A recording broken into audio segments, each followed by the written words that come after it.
मित्रांनो नमस्कार. मी doctor M N Sonawane, मान्य श्री अण्णासाहेब डांगे महाविद्यालय हातकणंगले. मित्रांनो, भारताचा भूगोल आपण पाहत होतो.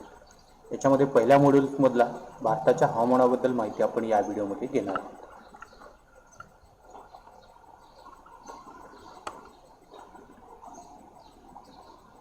या व्हिडिओमध्ये आपण काय काय कव्हर करणार आहोत, तर याच्यामध्ये भारतातील हवामानामधील विविधता, भारतीय हवामानावर परिणाम करणारे घटक कोणते आहेत ते पाहणार आहोत. त्यानंतर भारतातील वेगवेगळे ऋतू किंवा हंगाम याच्याबद्दल माहिती घेणार आहोत. भारतातील पर्जन्याच्या बाबतीत पर्जन्याचं वितरण कशा पद्धतीने झालेलं आहे त्याच्याबद्दलही माहिती आपण घेणार आहोत. भारतातील हवामानाची वैशिष्ट्ये कोणती आहेत हे देखील आपण पाहणार आहोत. आणि भारतातील हवामानातील होत असणारे बदल आणि संभाव्य बदल आणि त्याचे होत असणारे परिणाम याच्या बाबतीत आपण देखील या व्हिडिओमध्ये माहिती घेणार आहोत. मित्रांनो, याच्यामध्ये हा व्हिडिओ किंवा भारताचं हवामान विषयक माहिती घेण्या अगोदर आपण काही बेसिक गोष्टी समजून घेऊया.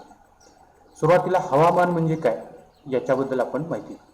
हवामान म्हणजे काय, आणि आपण सर्वसाधारणपणे दोन शब्द नियमित आपल्या वापरात वापरतो. याच्यामध्ये हवा आणि हवामान असे या दोन्हीचा अर्थ सर्वसाधारणपणे एक काढला जातो, परंतु दोन्हीचा अर्थ हा वेगळा होतो. हवा म्हणजे काय, तर हवा म्हणजे एखाद्या ठिकाणची एखाद्या विशिष्ट वेळची वातावरणाची जी स्थिती असते त्याला हवा असं म्हटलं जातं.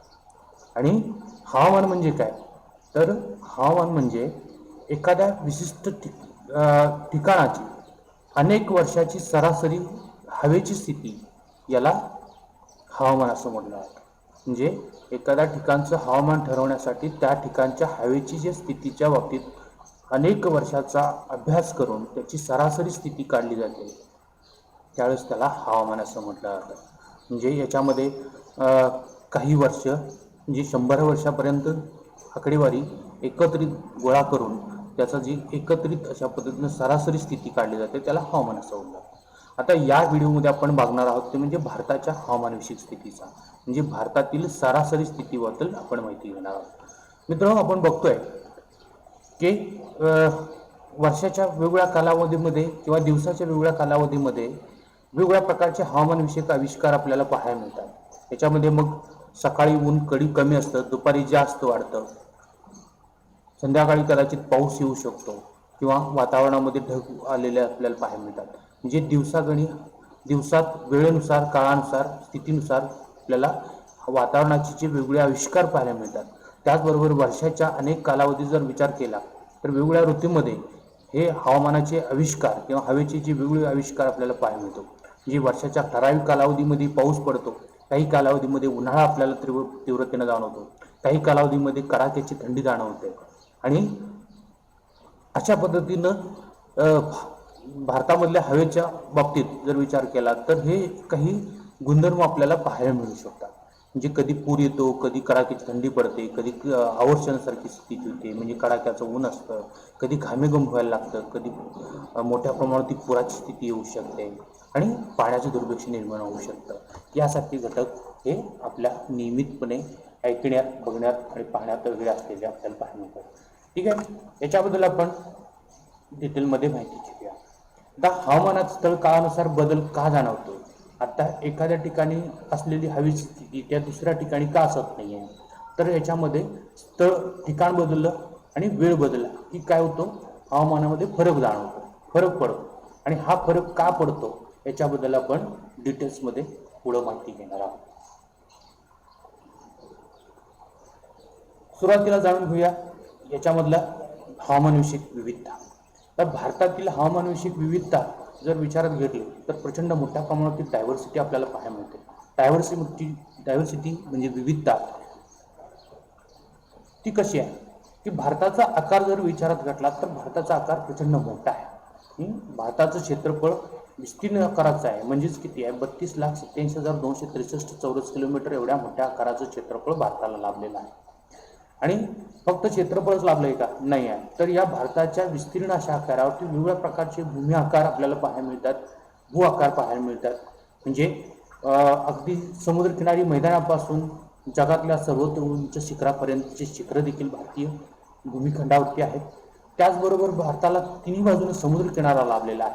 म्हणजे भारताच्या पश्चिमेकडं अरबी समुद्र आहे, पूर्वेकडे बंगालचा उपसागर आहे, दक्षिणेकडे हिंदी महासागर आहे आणि यामुळे या महासागरांचा देखील याच्यावरती परिणाम होतो. त्याचबरोबर उत्तरेकडे असणाऱ्या हिमालयाच्या विस्तीर्णाच्या स्वरूपाच्या उत्तरेपासून पूर्वेपर्यंत असणाऱ्या रांगा आहेत, या रांगांचाही याच्यावरती परिणाम होतो. आणि याशिवाय खंडांतर्गत भागामध्ये किंवा देशाच्या अंतर्गत भागामध्ये ज्या काही डोंगर रांगा आहेत, या डोंगर रांगामुळं देशामधल्या वेगवेगळ्या ठिकाणचं हवामान वेगवेगळ्या पद्धतीचं तयार झालेलं आहे. आता यातली काही उदाहरणं आपण इथं बघणार आहोत. यातलं पहिलं उदाहरण म्हणजे बघा, त्यावेळेस डिसेंबरमध्ये द्रास या ठिकाणी, जम्मू काश्मीरमध्ये द्रास या ठिकाणी 45 डिग्री सेल्सिअस तापमान असतं. डिसेंबरमध्ये म्हणजे थंडीच्या दिवसामध्ये वजा 45 डिग्री तापमान द्रास या ठिकाणी असतं. आणि त्याच कालावधीमध्ये तिरुवनंतपुरम आणि चेरापुंजी या ठिकाणी 20 डिग्री सेल्सिअस तापमान असतं. म्हणजे वजा 45 डिग्री कुठं आणि 20 डिग्री सेल्सिअस थंडीच्या दिवसात तापमान, म्हणजे हे नॉर्मल रेंजला टेम्परेचर असणारं तापमान आहे. ते आपल्याला चेरापुंजी आणि चेन्नई आणि तिरुवनंतपुरममध्ये पाहायला मिळतं. म्हणजे थंडीच्या दिवसात देखील 20 डिग्री सेल्सिअस तापमान तिथं असतं. तर यानंतर दुसरं म्हणजे जून महिन्यामध्ये राजस्थानच्या भागामध्ये 55 डिग्री सेल्सिअस पर्यंत तापमान वाढतं. 55 डिग्री सेल्सिअस म्हणजे माणसाच्या सहनशक्तीच्या बाहेरचं तापमान असतं. आपण इतक्या तापमानामध्ये सर्वाइव्ह होऊ शकत नाही. म्हणजे 55 डिग्री सेल्सिअस पर्यंत जूनमध्ये तापमान वाढतं. आणि याच कालावधीमध्ये अरुणाचल प्रदेशमध्ये तवांग या ठिकाणी फक्त 19 डिग्री सेल्सिअस तापमान असतं. जूनच्या महिन्यामध्ये उन्हाळ्याच्या दिवसात देखील या ठिकाणी फक्त 19 डिग्री सेल्सिअस तापमान असतं. त्यानंतर जैसलमेरमध्ये वर्षाला फक्त 9 सेंटीमीटर पाऊस पडतो. वर्षाला, जैसलमेर हे राजस्थानमधलं ठिकाण आहे, फक्त वर्षाला 9 सेंटीमीटर पाऊस पडतो. आणि याच्या उलटी स्थिती आपल्याला चेरापुंजी आणि मौसिनराममध्ये पाहायला मिळते. वर्षाला सरासरी 110 सेंटीमीटर इतका पाऊस या ठिकाणी पडतो.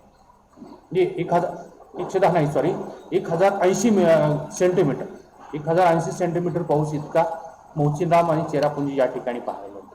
त्याचबरोबर आणखी डायव्हर्सिटी जर विचार केला तर राजस्थानमध्ये दैनिक तापमान कक्षा ही 30 डिग्री सेल्सिअस पर्यंत असते. दैनिक तापमान कक्षा म्हणजे काय, दिवसातील कमाल आणि किमान तापमानामध्ये असणारा जो फरक आहे तो 30 डिग्री सेल्सिअस पर्यंत असतो. तर केरळमध्ये हाच फरक फक्त 8 डिग्री सेल्सिअस पर्यंत आपल्याला पाहायला मिळतो. म्हणजे याच्यामध्ये प्रचंड मोठ्या प्रमाणात विषमता हवामानामध्ये राजस्थानमध्ये पाहायला मिळते. तर दक्षिणेकडं केरळमध्ये फक्त 8 डिग्री सेल्सिअस तापमानामधलं तफावत किंवा तापमान कक्षा फक्त 8 डिग्री नाही, म्हणजे जवळपास समस्वरूपाचं तापमान या ठिकाणी पाहायला मिळतं. याशिवाय आणखी काही विविधता आपल्याला सांगता येऊ शकतात. याच्यामध्ये राजस्थानमध्ये चारो या ठिकाणी जूनमध्ये 50 डिग्री सेल्सिअसपेक्षा किंवा त्यापेक्षा जास्त तापमान असतात.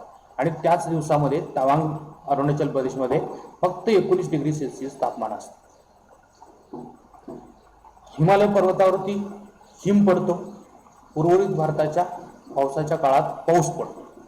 उर्वरित भारतामध्ये पावसाळ्याच्या कालावधीमध्ये पाऊस पडतो. भारतातील बहुतेक भागात जून ते सप्टेंबरच्या दरम्यान पाऊस पडतो. आणि केरळ त्या कालावधीमध्ये तामिळनाडूचा किनारपट्टीचा जो भाग असतो तो मात्र कोरडा राहतो. मेघालयातील तुरा या ठिकाणी एका दिवसात पाऊस पडतो. राजस्थानमधला 10 वर्षाचा एकूण पाऊस इतका असतो. म्हणजे राजस्थानमध्ये 10 वर्ष जितका पाऊस पडतो तेवढा एका दिवसात मेघालयामध्ये तुरा या ठिकाणी पाऊस पडतो. आणि राजस्थानमध्ये सर्वात कमी पश्चिम म्हणजे दरवर्षी फक्त 10 सेंटीमीटर इतका पाऊस पडताना आपल्याला पाहायला मिळतो. तर मित्र, अशा पद्धतीने भारतीय हवामानामध्ये प्रचंड मोठ्या प्रमाणात तफावत आहे, विविधता आहे, डायव्हर्सिटी आहे किंवा तळकाळानुसार बदल आपल्याला पाहायला मिळतात. तर या बदलाच्या अनुषंगाने जर या घटकावरती म्हणजे भारतीय हवामानावरती अनेक घटकांचा परिणाम होतो. या घटकांच्या परिणामामुळेच आपल्याला अशा पद्धतीने वेगवेगळ्या ठिकाणी वेगवेगळ्या स्वरूपाचं हवामान पाहायला मिळतं. तर हे हवामानावर परिणाम करणारे घटक कोणकोणते आहेत याच्याबद्दल आपण येतं माहिती घेणार आहोत. तर हे घटक आणि या घटकांचा परिणाम म्हणून भारतामध्ये त्या त्या ठिकाणी हवामानविषयक स्थिती बदलताना पाहायला मिळते. बदललेली स्थिती आणि त्या घटकांचा परिणाम कशा पद्धतीने होतो इथं आपण याच्याबद्दल माहिती घेणार आहोत. याच्यामध्ये 2 घटक महत्त्वाचे आहेत. एक म्हणजे स्थान आणि भूपृष्ठाशी संबंधित असणारे घटक आणि दुसरा म्हणजे वाऱ्या आणि हवेच्या दाबाशी असणारे संबंधित असणारे घटक. आता स्थान आणि भूपृष्ठाशी संबंधित असणारे घटक कोणते आहेत? तर अक्षांश, समुद्र सपाटीपासूनची उंची, भूउठाव, समुद्रापासूनचं अंतर, हिमालय, पर्वतरांगा, जमीन आणि पाण्याचं वितरण, हे घटक स्थान आणि भूपृष्ठाशी संबंधित आहेत. तर वाऱ्या आणि हवेच्या दाबाशी संबंधित असणारे घटक म्हणजे हवेचा दाब असेल आणि वारा असेल, उच्च वायू अभिसरण असेल किंवा पश्चिमी भागात निर्माण होत असलेली चक्रीवादळ असतील, यासारखे घटक. या सर्व घटकांच्या बाबतीत आपण एक एक घटकांची माहिती घेऊया. आता सुरुवातीला हा पहिला घटक म्हणजे अक्षांश. भारतीय हवामानावरती अक्षांशाचा कसा परिणाम होतो? तर अक्षांश म्हणजे काय हे तुम्ही सगळे समजून आहात, ऐकून आहात किंवा शिकलेला आहात. तरी देखील शॉर्टमध्ये मी सांगेन की पृथ्वीच्या पृष्ठभागावरती ज्या इमेजनरी लाईन्स तयार केलेल्या आहेत की ज्या आपल्याला एखाद्या ठिकाणचं स्थान व्यक्त करण्यासाठी उपयोग होतो, तर या इमेजनरी लाईन्स किती आहेत? अक्षवृत्त अशा पद्धतीनं मूळ अक्षवृत्त हे विषुववृत्त आहे. या विषुववृत्ताला समांतर अशा स्वरूपाच्या ज्या रेषा आहेत किंवा जेव्हा इमेजनरी लाईन आहेत त्या लाईन्स म्हणजे अक्षांश. आणि दोन्ही ध्रुवाला जोडणाऱ्या आणि विषुववृत्ताला काटकोनात छेदणाऱ्या ज्या रेषा आहेत त्यांना रेखावृत्त असं म्हटलं जातं. आता इथं तुमच्या पुढं दोन गोल आहेत. या गोलावरती अक्षांश आणि रेखांश आपल्याला पाहायला मिळतात. म्हणजे एकूण 90 अक्षांश आहेत, नाही 180 अक्षांश आहेत आणि 360 रेखावृत्त किंवा रेखावृत्त असलेले आपल्याला पाहायला मिळतात. आता या अक्षांशाचा हवामानावरती कसा परिणाम होतो? तर सूर्याची किरणं वर्षभर सर्वसाधारणपणे विषुववृत्तावरती लंब रूपाने पडतात आणि त्यामुळे या भागामध्ये उष्णता जास्त असते. विषुववृत्त आणि विषुववृत्ताच्या नजीकच्या भागामध्ये उष्णता मोठ्या प्रमाणात वर्षभर मिळत असते. त्यामुळे हा भाग आहे तो उष्णकटिबंधीय भाग म्हणून ओळखला जातो. याच्या जसजसं विषुववृत्तापासून उत्तरेकडे जावं आणि दक्षिणेकडे जावं तशा पद्धतीनं हा हवेची सूर्याची उष्णता आणि त्याची तीव्रता कमी कमी होत जाते. म्हणजे सूर्याची किरणं तिरकस होत जातात. यामुळे उत्तरेकडे आणि दक्षिणेकडे जसं जावं तसं त्या पद्धतीनं उष्णता कमी मिळत जाते आणि मग तो भाग कमी उष्णतेचा भाग म्हणून ओळखला जातो. या अनुषंगाने भारतीय पृथ्वीवरती जे काही उष्णतेचे वितरणाचे 3 पट्टे केले जातात. म्हणजे 3 वेगवेगळे विभाग केले जातात. उष्णकटिबंधीय, समशीतोष्ण कटिबंधीय भाग आणि शीतकटिबंधीय भाग अशा पद्धतीनं याचे विभाग केले जातात. याच्यामध्ये म्हणजे उष्णकटिबंध उत्तरेकडे कर्कवृत्त आणि दक्षिणेकडे मकरवृत्ताच्या दरम्यान 23.5 अंश ते उत्तर ते 23.5 अंश दक्षिण याच्या दरम्यानचा जो भाग आहे विषुववृत्ताला लागून असणारा भाग, तो भाग उष्णकटिबंधीय भाग म्हणून ओळखला जातो. त्याच्यात उत्तरेकडे आणि त्याच्या दक्षिणेकडे असणारा जो भाग आहे 23.5 ते 66.5 अंश याच्या दरम्यान असणारा जो भाग आहे तो समशीतोष्ण आणि 66.5 पासून 90 डिग्रीपर्यंत असणारा जो भाग आहे तो शीतकटिबंधीय भाग आहे.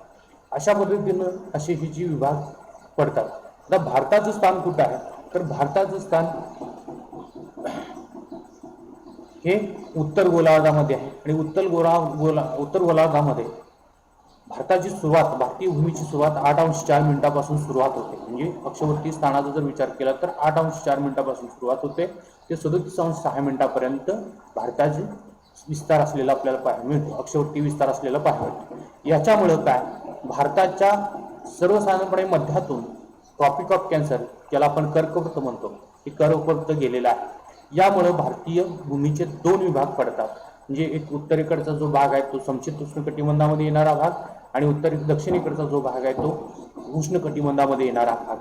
याच्यामुळं उत्तरेकडं आपल्याला मोठ्या प्रमाणात विषम स्वरूपाचं हवामान पाहायला मिळतं. विषम म्हणजे काय, इथं दैनिक आणि वार्षिक तापमान कक्षा ही मोठी असते, हाय रेंज ऑफ टेम्परेचर.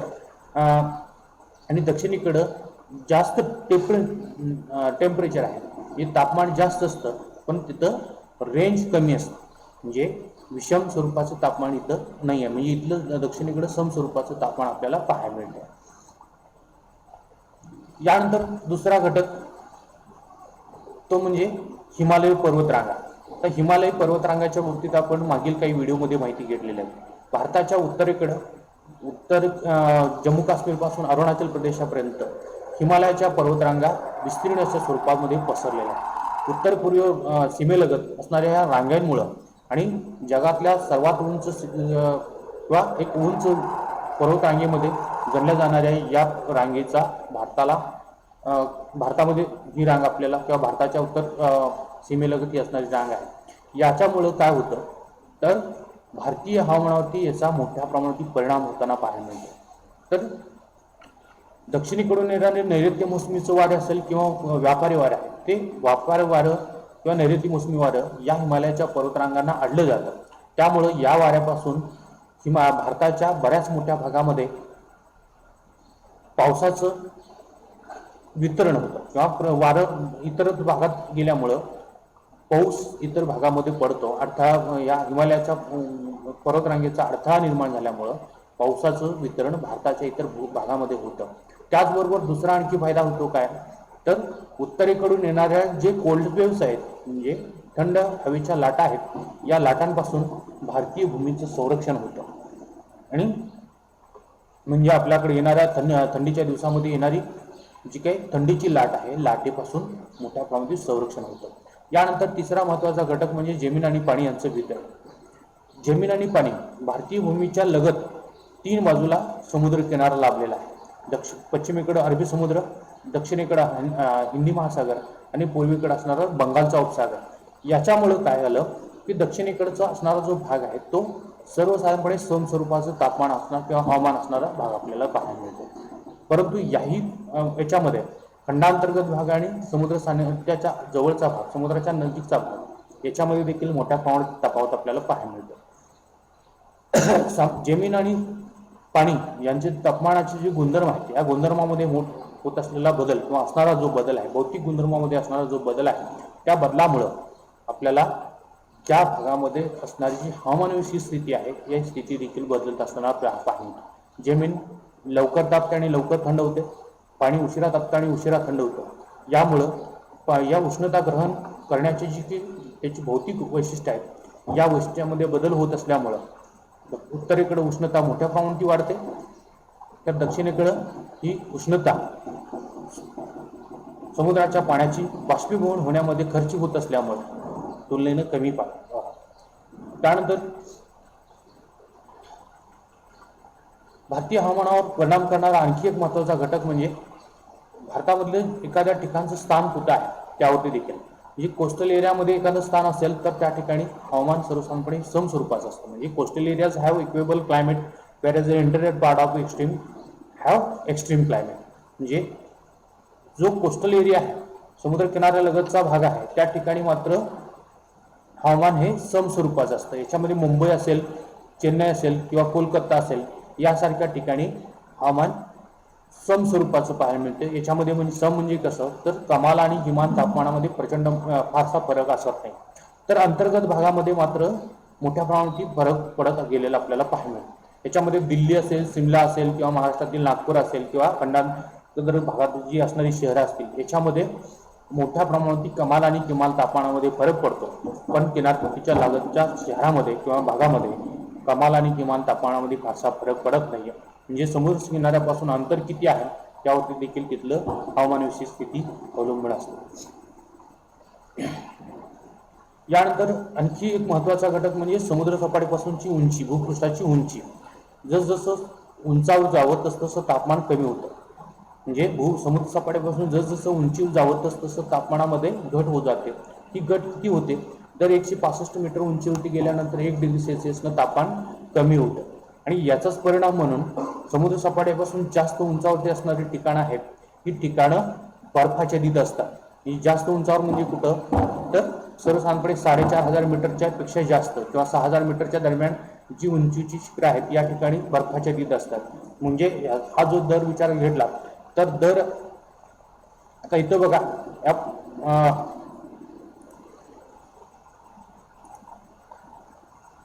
फोटोमध्ये तुम्हाला दिसतं 1000 मीटर उंचीवरती गेल्यानंतर 23 डिग्री सेल्सिअस तापमान असू शकतं. 2000 मीटरवरती गेल्यानंतर 17 डिग्री सेल्सिअस तापमान असू शकतं आणि 3000 मीटरच्या वरती गेल्यानंतर 10 डिग्री सेल्सिअसच्या दरम्यान पाहायला मिळतं. तर ह्याहीपेक्षा जास्त उंचावरती गेल्यावर त्या ठिकाणी स्नोलाईन आपल्याला पाहायला मिळतो. म्हणजे बर्फाच्छादित भाग आपल्याला पाहायला मिळतात. यामुळं जसजसं उंचावर जावं तस तसं तापमान काय होत राहतं, कमी कमी होत जातं. आणि हा युनिव्हर्सल नियम आहे. त्यामुळं भारताच्या समुद्रकिनाऱ्यालगतच्या भागामध्ये किंवा जो भाग कमी उंचीचा आहे त्या ठिकाणी साहजिकच तापमान हे जास्त असतं, आणि जो भाग जास्त उंचावरचा आहे त्या ठिकाणी तापमान कमी असतं. काही उदाहरणार्थ बघितलं तर आग्रा आणि दार्जिलिंग या ठिकाणी आपल्याला असणारं जे तापमान आहे, जानेवारीमध्ये आग्रा या शहराचं तापमान 16 डिग्री सेल्सिअस असतं, आणि त्याच कालावधीमध्ये दार्जिलिंगमध्ये 6 डिग्री सेल्सिअस इतकं कमी तापमान आपल्याला पाहायला मिळतं. यानंतर भूउठावाचा देखील मोठ्या प्रमाणात परिणाम होतो. भूउठावामुळं तिथं असणारे जे काही तापमान आणि पर्जन्य त्याचबरोबर इतर घटकांवरती देखील परिणाम होतो. भारतामध्ये जर विचार घेतलं तर उत्तरेकडे असणाऱ्या हिमालयाच्या पर्वतरांगा आणि खंडांतर्गत भागामध्ये असणारे जो भाग आहे ते पश्चिमेकडचा पश्चिम घाट, पूर्वेकडचा पूर्व घाट आणि अंतर्गत भागामध्ये ज्या वेगवेगळ्या डोंगर रांगा आहेत त्या डोंगर रांगा याचा देखील परिणाम ज्या भारतीय हवामानावरती झालेला आपल्याला पाहायला. याच्यामध्ये सगळ्यात महत्त्वाची भूमिका ही ज्या भूउठाव आहेत ते पर्जन्याचं वितरणामध्ये आपल्याला करताना पाहायला मिळतात. पश्चिम घाटाचं उदाहरण घेतलं तर पश्चिम घाटामध्ये घाटमाथ्यावरती आणि पश्चिम घाटाच्या पश्चिमेकडच्या बाजूला जास्त पाऊस पडतो, आणि त्याच्याबरोबर उलट्याच बाजूला अतिशय कमी पाऊस पडतो किंवा ड्रॉपऑन एरिया तयार झालेला आहे, अवर्षण प्रवण क्षेत्र तयार झालेले आपल्याला पाहायला मिळतं. याचाच असंच पद्धतीनं अरवलीच्या पर्वतरांगेमुळे राजस्थानमध्ये वाळवंटी भाग तयार झालेला आहे, किंवा हिमालयाच्या पर्वतरांगेमुळे लडाखमध्ये देखील खूप कमी पाऊस पडतो. आणि ज्या भागामध्ये अशा पद्धतीने पावसाला किंवा वाऱ्याला अडथळा निर्माण होतो त्या ठिकाणी मोठ्या प्रमाणात पाऊस पडत असलेला आपल्याला पाहायला मिळतो. चेरापुंजी असेल किंवा मौसिनराम असेल यासारखी जी ठिकाणं आहेत ही ठिकाणं देखील हिमालयाच्या पर्वतरांगेमध्ये गारो खासीचे या टेकड्यामध्ये असणारी ही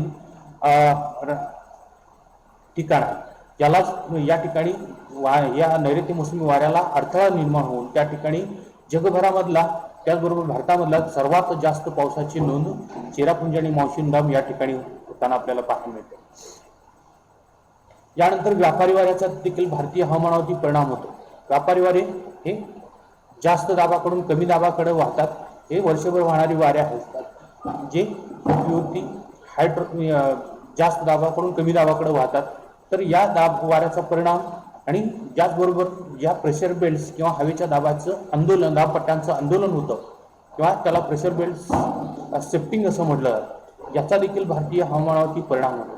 ज्यावेळेस आपल्याकडे पावसाळा असतो त्यावेळेस हे प्रेशर बेल्ट्स आहेत ते उत्तरेकडे सरकलेले असतात, किंवा उन्हाळ्याच्या कालावधीमध्ये हे उत्तरेकडे सरकलेले असतात, आणि त्याचा परिणाम आपल्याकडे येणारा जो पाऊस आहे तो पाऊस मान्सूनचा पाऊस म्हणजे येणारा ट्रेड विंड्स विषुववृत्तावरती येऊन विषुववृत्तापासून आपल्या मूळ देशाच्या उजवीकडे वळतं, आणि जे उजवीकडे वळून भारताच्या भागात जे पावसाळ्यामध्ये जे वारं असतं ते वारं नैऋत्यकडून येतं, त्यालाच आपण मान्सूनचं वारं असं म्हटलं. खरं तर हे व्यापारी वारं असतं. हे सोबत येताना घेऊन येत असताना ते बाष्प घेऊन समुद्री भागावरून येत असल्यामुळं मोठ्या प्रमाणात बाष्प घेऊन येतं, आणि भारतीय भागावरती किंवा भारतीय खंडावरती मोठ्या प्रमाणात पाऊस पडतो. त्यामुळे या वाऱ्याचा देखील मोठ्या प्रमाणात भारतीय भूभागावरती परिणाम होताना आपल्याला पाहायला मिळतो. त्याचबरोबर जेट स्ट्रीम म्हणजे अप्पर एअर हाय वेलोसिटी विंड्स, म्हणजे वातावरणाच्या अगदी वरच्या स्तरातून वाहत असणारे जे काही जास्त वेगाने वाहणारे वारे आहेत, या जास्त वेगाने वाहणाऱ्या वाऱ्यामध्ये च्या वैशिष्ट्यामध्ये देखील हिवाळ्यामध्ये आणि उन्हाळ्यामध्ये फरक पडताना पाहायला मिळतो. त्याचा देखील भारतीय हवामानावरती परिणाम होताना आपल्याला पाहायला मिळतो.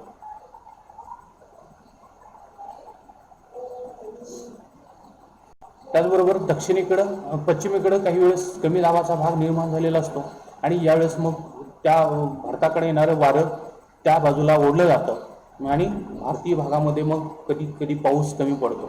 तर हा देखील एक परिणाम करणारा महत्त्वाचा घटक आहे. त्याचबरोबर एल निनोचाही भारतीय भूमिखंडावरती मोठा परिणाम होतो.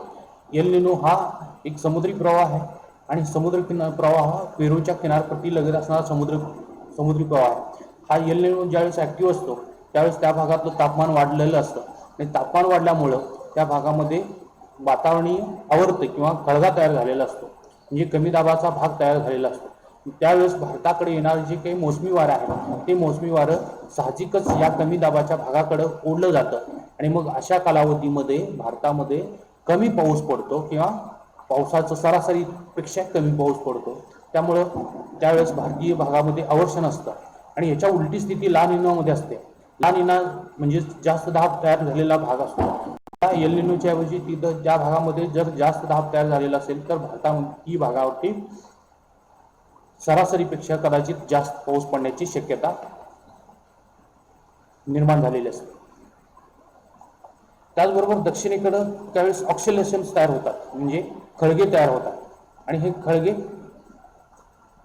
वारं ओढून घेतात आणि जास्त तापमानामुळे अशा पद्धतीने जर खळगे तयार झाले तर भारताकडे येणारे जे नैऋत्य मोसमी वारे आहेत ते वारं ओढलं जातं आणि त्यामुळे देखील पाऊस आपल्याकडं कमी होऊ शकतो किंवा त्याचा भारतीय हवामानावरती परिणाम होताना आपल्याला पाहायला मिळतो. तर या सर्व घटकातून हे सर्व घटक भारतीय हवामानावरती परिणाम करणारे घटक आहेत आणि या घटकातून भारतीय हवामानामध्ये किंवा भारतामध्ये 4 ऋतू तयार होतात. हे 4 ऋतू कोणते आहेत तर हिवाळा असेल, उन्हाळा असेल, मान्सूनचा कालावधी असेल आणि परतीचा मान्सूनचा कालावधी असेल. अशा पद्धतीने 4 ऋतू तयार होतात आणि ह्या 4 ऋतूची आपण सविस्तर चर्चा पुढे करणार आहोत.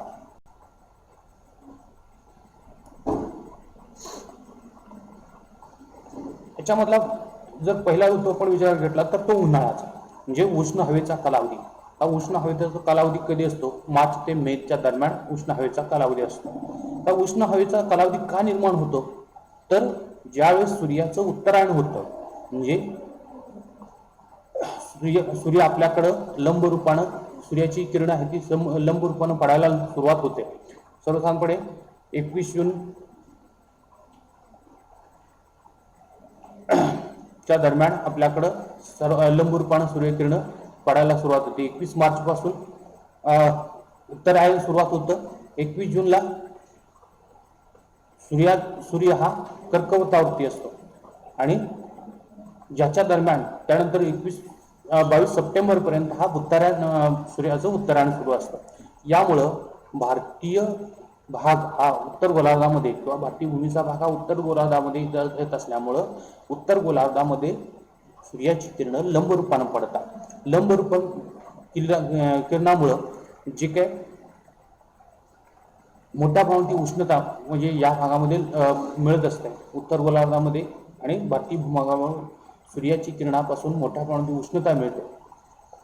त्यामुळं हा कालावधी उष्ण हवेचा काळ म्हणून ओळखला जातो. 21 मार्चला सूर्य विषुववृत्तावरती असतो, म्हणजे सूर्याची किरण विषुववृत्तावर लंब रूपानं पडतात. त्यानंतर भास्वन भ्रमण म्हणून उत्तर गोलार्धात सूर्याचं उत्तरायण सुरू होतं आणि उत्तर गोलार्धामध्ये सूर्याची किरण लंब रूपानं पडतात. या कालावधीत दिनमानाचा कालावधी वाढलेला असतो, म्हणजे दिवसाची जी वेळ आहे, दिन रात्रीच्या वेळ कमी झालेली असतो आणि दिवसाचा कालावधी वाढलेला असतो. म्हणजे येणारी सूर्याची किरण ही तुलनेनं जाणाऱ्या सूर्यकिरणापेक्षा म्हणजे पृथ्वीच्या पासून परावृत्त होणाऱ्या किंवा उत्सर्जित होणाऱ्या सूर्यकिरणापेक्षा जास्त असतात. त्यामुळं या कालावधीमध्ये उष्णतेचं नकळत संचयन होत राहतं आणि या कालावधी हा उष्ण हवेचा कालावधी म्हणून ओळखला जातो. या उष्ण कालावधी बरोबरच भारतीय भागावरती मोठ्या प्रमाणात कमी वायुभाराचे प्रदेश देखील किंवा आवर्ती प्रदेश देखील तयार होत असतात.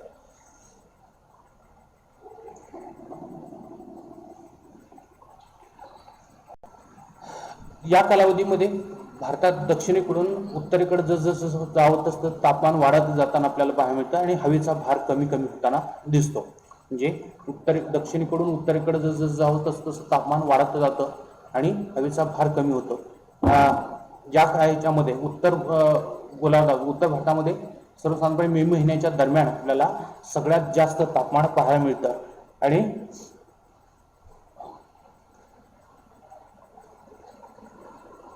या जास्त तापमानामुळं या भागावरती आवर्तीय स्थिती किंवा कमी दाबाचा भाग तयार झालेला आपल्याला पाहायला मिळतो. त्यामुळं इथं उष्ण आणि कोरडं वारं या कालावधीमध्ये पाहायला मिळतं. त्यावेळेस या ठिकाणी धुळीची वादळं निर्माण होतात. पंजाब आणि हरियाणा त्याचबरोबर उत्तर प्रदेशामध्ये काही वेळेस धुळीची वादळं निर्माण होताना पाहायला मिळतात. तर या कालावधीमध्ये तापमान कसं असतं? मार्चच्या मध्यापासून तापमानामध्ये मोठ्या प्रमाणात वाढ होत जाताना आपल्याला पाहायला मिळते आणि मे महिन्यात कमालीची वाढ झालेली असते, म्हणजे प्रचंड मोठ्या प्रमाणात उष्णता मे महिन्यामध्ये वाढलेली असते. तर याच्यामध्ये गुजरात, मध्य प्रदेश असेल, या ठिकाणी आपल्याला 38 ते 43 डिग्री सेल्सिअसच्या दरम्यान तापमान आपल्याला पाहायला मिळतं. उत्तर भारतातील खंडांतर्गत भागामध्ये 47 ते 48 डिग्री सेल्सिअस पर्यंत तापमान वाढलेलं असतं. तर राजस्थानच्या भागामध्ये 50-55 डिग्री सेल्सिअस पेक्षाही जास्त तापमान पर्यंत हा तापमान वाढलेलं आपल्याला पाहायला मिळतं.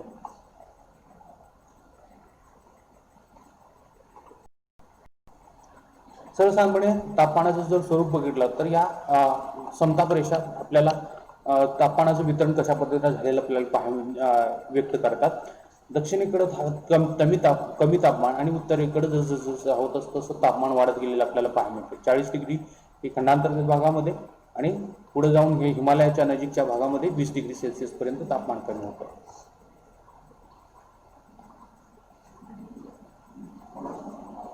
यावेळेस राजस्थानच्या वाळवंटी भागात सर्वात जास्त तापमान आपल्याला पाहायला मिळतं. 50 डिग्री सेल्सिअस पर्यंत तापमान वाढलेलं असतं.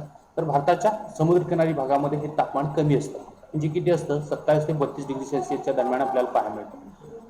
त्यानंतर दक्षिणेकडच्या बाजूला सागर भागामध्ये सूर्याची उष्णता बाष्पीभवनासाठी खर्च होतो आणि त्यामुळे काय होतं, या भागामध्ये सागरी भागावरती तापमान कमी असतं आणि एकंदरीत उन्हाळ्यात भारताचं हवामान उष्ण आणि कोरड्या स्वरूपाचं पाहायला मिळतं. आता इथं भारताच्या नकाशामध्ये काही ठिकाणं दाखवलेली आहेत. या ठिकाणी जे असणारं तापमान आहे ते तापमान उन्हाळ्याच्या कालावधीमध्ये दाखवलेलं आहे. मालेगाव असेल महाराष्ट्रामधलं किती 43 डिग्री सेल्सिअस पर्यंत असतं. हिसार हे राजस्थानमधलं ठिकाण आहे, या ठिकाणी 39 डिग्री सेल्सिअस पर्यंत तापमान आपल्याला वाढत गेलेलं आपल्याला पाहायला मिळतं. राजस्थानमधलं चारो हे ठिकाण आहे, त्या ठिकाणी 43 डिग्रीपेक्षा जास्त तापमान असतं. दिल्लीमध्ये 40 डिग्रीच्या जवळपास तापमान गेलेलं असतं. त्यानंतर बांदा यूपीमध्ये असणारं ठिकाण आहे, या ठिकाणी देखील 42 डिग्री सेल्सिअस पर्यंत तापमान वाढले असतं. गुजरातमध्ये अमरेली या ठिकाणी 42.9 म्हणजे 43 डिग्री सेल्सिअस पर्यंत तापमान वाढलेलं असतं. होशंगाबाद या ठिकाणी मध्य प्रदेशमधलं तापमान हे 43 डिग्री पर्यंत असतं आणि आंध्र प्रदेशामधलं असणारं जो काय कडापा या ठिकाणी 40 डिग्रीच्या पेक्षा जास्त तापमान गेलेलं आपल्याला पाहायला मिळतं. निजामाबाद मध्ये या देखील ठिकाणी 40 डिग्रीपेक्षाही जास्त तापमान आपल्याला. एकंदरीत या भागामध्ये भारतामध्ये उष्ण हवामान असतं आणि कोरड्या स्वरूपाचं हवामान आपल्याला पाहायला मिळतं. याच्यामध्ये हे प्रातिनिधिक चित्र तुम्हाला बरंच काही सांगून जातं. म्हणजे पाण्याची गरज आपल्याला खूप मोठ्या प्रमाणात वाढलेली, प्रचंड मोठ्या प्रमाणात उष्णता वाढलेली असते.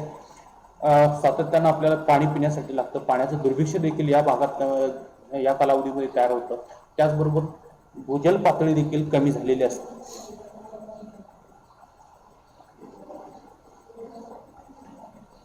उन्हाळ्याच्या कालावधीमध्ये वायुभाराचं वितरण कशा पद्धतीनं होतं, तर उन्हाळ्यात जसं तापमान वाढत जातं तसं वायुभार कमी होत जातं आणि मे महिन्यामध्ये राजस्थानमध्ये, पंजाब, हरियाणा, उत्तर प्रदेश आणि राज्यात वायुभार 1000 मिलीमीटरपेक्षाही कमी असतो.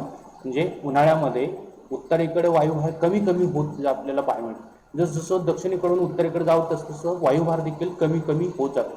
तापमान वाढलं की वायुभार कमी होतो आणि याचाच परिणाम म्हणून उत्तरेकडे हवेचा जी स्थिती आहे आवर्ती स्थिती निर्माण झालेली असते. या भागामध्ये उत्तरेकडे हवेचा वायुभार कमी असतो, 1000 मिलीमीटरपेक्षाही कमी असतो आणि दक्षिणेकडे हा वायुभार 1010 मिलीमीटरपेक्षाही जास्त असतो. म्हणजे हवेच्या दाबामध्ये असणारा जो फरक आहे तो फरक आपल्याला या नकाशामधून दिसतो. या वायुभार दाखवणाऱ्या रेषा या नकाशामध्ये दिसतात. दक्षिणेकडून उत्तरेकडे जसं जावं तसं वायुभार कमी होत आपल्याला गेलेला पाहायला मिळतो. यामुळं वायुभाराचं वितरण अशा पद्धतीनं झालेलं आपल्याला दिसेल आणि त्यामुळं एक अवर स्थिती निर्माण होते. वाऱ्याला अनुकूल म्हणजे नैऋत्य मोसमी वाऱ्याच्यासाठी अनुकूल अशा स्वरूपाची स्थिती या कालावधीत तयार होत असते. त्याचबरोबर ज्यामध्ये उष्ण आणि कोरडं वारं काही ठिकाणी वाहतात आणि दुपारी पश्चिमेकडून पूर्वेकडे वाहणाऱ्या वाऱ्यांना लू असं म्हटलं काही ठिकाणी.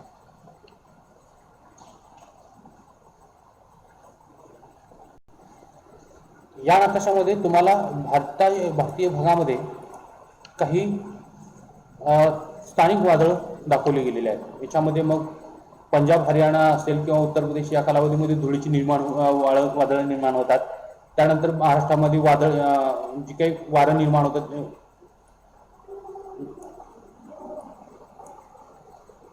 वारे तयार होतात त्यांना वावटळी म्हणतात. त्यानंतर पंजाब पश्चिम बंगालचा भाग असेल किंवा ओरिसा या भागांमध्ये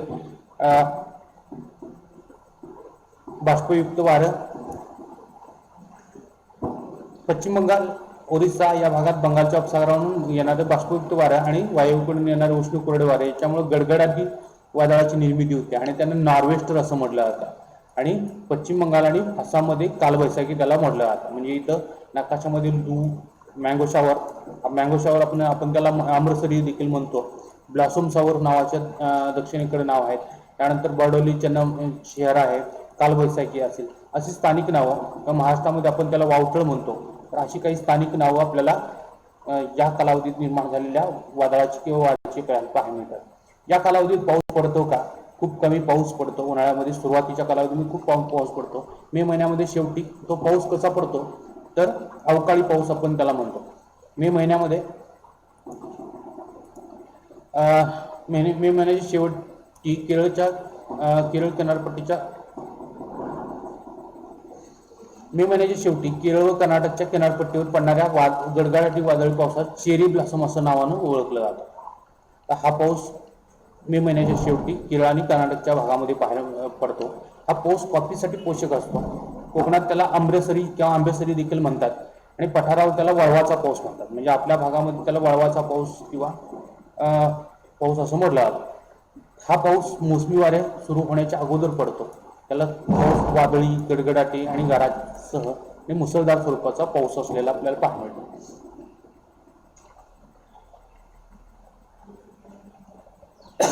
त्यानंतर दुसरा महत्वाचा ऋतू म्हणजे पावसाळा, नैऋत्य मान्सूनचा काल. तर नैऋत्य मान्सूनचा काल कधी असतो तर जून ते सप्टेंबर या दरम्यान नैऋत्य मोसमी वारं आपल्याकडे येतं. पावसाळा ज्याला आपण म्हणतो. का पावसाळा म्हणतो तर वर्षातल्या या कालावधीमध्ये नैऋत्येकडून पाऊस वारं वाहत असतं आणि या वाऱ्यापासून आपल्याला भाती भूमीवरती मोठ्या प्रमाणात पाऊस पडतो. म्हणून याला एक वेगळा ऋतू म्हणून पावसाळा म्हणून ओळखला जातो. जून ते सप्टेंबर हा कालावधी हा पावसाळ्याचा कालावधी आहे. त्या भारताच्या सर्वच भागांना पाऊस देणारा हा महत्वाचा नैऋत्य मोसमीचा वाऱ्याचा कालावधी आहे. म्हणून त्याला नैऋत्य मोसमी वारा देखील वारे असे म्हणतात की हे वारं नैऋत्येकडून येतं आणि भारतीय भागावरती पाऊस देतं. त्या उन्हाळ्यामध्ये सूर्याची उष्णतेमुळे भूपृष्ठ मोठ्या प्रमाणात तापलेलं असतं. दीर्घकाळ तापल्यामुळं मी मगा म्हटल्याप्रमाणे की या वाऱ्यासाठी अनुकूल स्थिती निर्माण होते. कमी दाबाचा प्रदेश निर्माण झाल्यामुळे अनुकूल स्थिती निर्माण होते आणि या अनुकूल स्थितीमुळं कमी भार प्रदेश निर्माण झालेले असतात आणि त्यावेळेस मग भारतामध्ये कमी दाबाचा भाग, त्याच वेळेस उलटी स्थिती हिंदी महासागरावर मात्र तापमान कमी असतं म्हणजे दक्षिण गोलार्धामध्ये. त्यामुळं त्या ठिकाणी त्यावेळेस हिवाळा असतो आणि हिवाळ्यामुळे जास्त दाबाचा भाग निर्माण झालेला असतो. त्या कालावधीमध्ये दक्षिणेकडं जास्त दाबाचा भाग निर्माण झालेला असतो. त्यामुळं वारं दक्षिणेकडून उत्तरेकडं किंवा दक्षिण गोलार्धाकडून उत्तर गोलार्धाकडे व्हायला निघतं. परंतु विषुववृत्तावर आल्यानंतर पेरेलच्या नियमानुसार हे वारं आपल्या दिशेच्या मूळ दिशेकडे वळलं जातं आणि त्यामुळं मग हे वारं नैऋत्येकडून व्हायला लागतं. नैऋत्येकडून ईशान्येकडे व्हायला लागतं. आपण त्याला नैऋत्य मोसमी वारं असं म्हटलं. या कालावधीमध्ये हा जो ITC जोड आहे, GCZ किंवा इंटर ट्रॉपिकल कन्व्हर्जन्स झोन आहे, तो झोन उत्तरेकडे सरकलेला असतो. त्यामुळं हे वारं आपल्या मूळ दिशेच्या उजवीकडे वळून आपल्याकडे नैऋत्येकडून येताना दिसतात. तर भारतातील वायव्य भागातील कमी वाऱ्यावरून अग्नेय वापर वारं विषुववृत्त ओलांडून हिंदी महासागरावरून भारताच्या कमी वाऱ्याच्या प्रदेशाकडे येत असतात.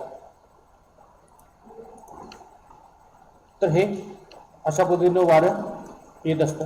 पृथ्वीच्या परिवलनामुळं हे उत्तर गोलार्धामध्ये आपल्या उजवीकडे वळतात. मी आता सांगितल्याप्रमाणे ते नैऋत्येकडून ईशान्येकडे त्याची दिशा तयार होते. म्हणून त्यांना नैऋत्य मोसमी वारे असं म्हटलं जातं. तर हे वारं हिंदी महासागरावरून येतं आणि त्यामुळं सोबत येत असताना मोठ्या प्रमाणात बाष्प घेऊन येतं. त्यामुळे त्या भारतीय भागामध्ये मोठ्या प्रमाणात पाऊस पडतो आणि हे जे येणारे जे बाष्प आहे त्या बाष्पाची किंवा वायुरशीची जाडी आहे ती जवळपास 1500 मीटरच्या दरम्यान असलेलं आपल्याला पाहायला मिळतं. तर हे नैऋत्य मोसमी वारे सुरुवातीला अंदमान निकोबार बेटावरती पोहोचतात.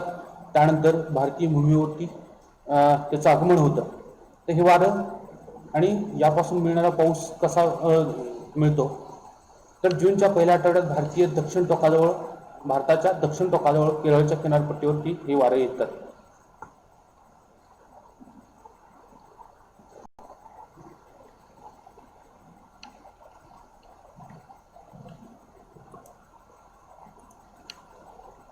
जूनच्या पहिल्या आठवड्यात दक्षिण टोकाजवळ म्हणजे केरळच्या किनारपट्टी लगत असणाऱ्या जे भागामध्ये पाऊस सुरुवातीला हे वारे येतात आणि त्यानंतर त्या ठिकाणी पावसाला सुरुवात होते. नैऋत्य मोसमी वारं जे हळूहळू उत्तरेकडे सरकत जातं. जुलैच्या पहिल्या आठवड्यात हे मोसमी वारं उत्तर भारतापर्यंत पोहोचतात. तर भारतावर 1 जून ते 15 जुलैच्या दरम्यान मान्सूनचं आगमन होतं.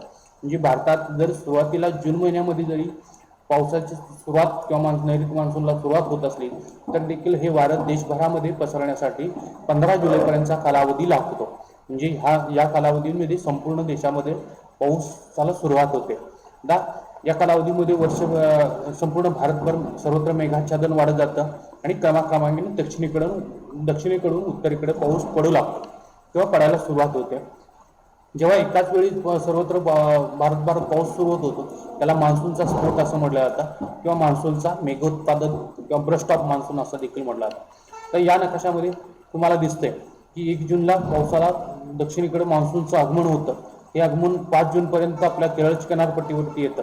त्यानंतर अशा पद्धतीने हे संपूर्ण भारतभर 10 जूनपर्यंत महाराष्ट्रामध्ये, त्यानंतर 15 जूनपर्यंत महाराष्ट्र, मध्य प्रदेश, गुजरात या भागामध्ये पोहोचतात आणि त्यानंतर हे उत्तरेपर्यंत पोहोचण्यासाठी जवळपास 15 जुलैपर्यंतचा कालावधी जातो. म्हणजे ऑनसेट ऑफ मान्सून किंवा मान्सूनचं आगमन कशा पद्धतीने टप्प्याटप्प्यानं होतं. दक्षिणेकडून उत्तरेकडं हा सरकण्यासाठी जवळपास 1 ते 1.5 महिन्याचा कालावधी लागू शकतो आणि संपूर्ण भारतभर ज्यावेळेस मान्सून पोहोचतो आणि सर्वत्र एकसारखा पाऊस पडायला लागतो त्यावेळेस त्याला ब्रस्ट ऑफ मान्सून किंवा मान्सूनचा स्फोट असं म्हटलं जातं.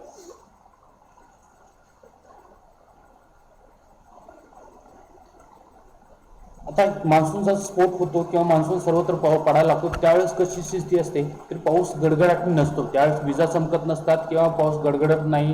पाऊस एक सरी मागून सरी कोसळायला लागतात किंवा मुसळधार पाऊस पडायला लागतो. जी सिच्युएशन असते त्याला मान्सूनचा स्फोट किंवा एकसारखा पाऊस पडणं किंवा मान्सूनचा ब्रस्ट ऑफ मान्सून असं म्हटलं जातं. त्या भारतीय उपखंडावरती कमी दाबाचे क्षेत्र कोणत्या भागामध्ये कोणत्या ठिकाणी प्रभावीपणे ते निर्माण झालेले आहेत त्यानुसार मान्सूनचं प्रमाण अवलंबून असतं. म्हणजे भारतीय भूमीवर कमी दाबाचे क्षेत्र जर व्यवस्थितरित्या किंवा प्रभावीपणे निर्माण झालेले असतील, सर्वत्र तयार झालेले असतील तर त्यावेळेस पाऊस चांगला पडतो आणि हे जर कमी दाबाचं क्षेत्र कमी झालेलं असेल किंवा प्रभावीपणे निर्माण झालेलं नसेल तर पाऊस पडण्याची शक्यता कमी झालेली असते. त्याचबरोबर नैऋत्य मान्सूनचा पाऊस जून ते सप्टेंबरच्या या कालावधीतच पडतो आणि हा कालावधी आहे तो मान्सून स्थिरतेचा कालावधी म्हणून ओळखला जातो. सर्वत्र भारतात बाष्पयुक्त वायू राशीचा प्रभाव या कालावधीत असतो. म्हणजे संपूर्ण भारतभरामध्ये बाष्पयुक्त म्हणजे ढगाळ वातावरण आपल्याला पाहायला मिळतं. पावसाळ्यामध्ये तापमान कशा पद्धतीने असतं तर पावसाळ्यामध्ये तापमान कमी असतं. जुलैमध्ये उत्तर भारतामध्ये खंडांतर्गत भागामध्ये तापमान 32 डिग्री सेल्सिअसच्या दरम्यान पाहायला मिळतं. तर दक्षिणेकडे समुद्रकिनारी 27 डिग्री सेल्सिअसच्या दरम्यान आपल्याला पाहायला मिळतं. वायव्य भारतात तापमान मात्र 46 डिग्री सेल्सिअसच्या दरम्यान आपल्याला पाहायला मिळतं. या कालावधीत वायुभाराचं वितरण कशा पद्धतीने झालेलं असतं तर पावसाळ्यात दक्षिणेकडे जास्त दाब आणि उत्तरेकडे वायुभाराचा कमी दाब निर्माण झालेला असतो.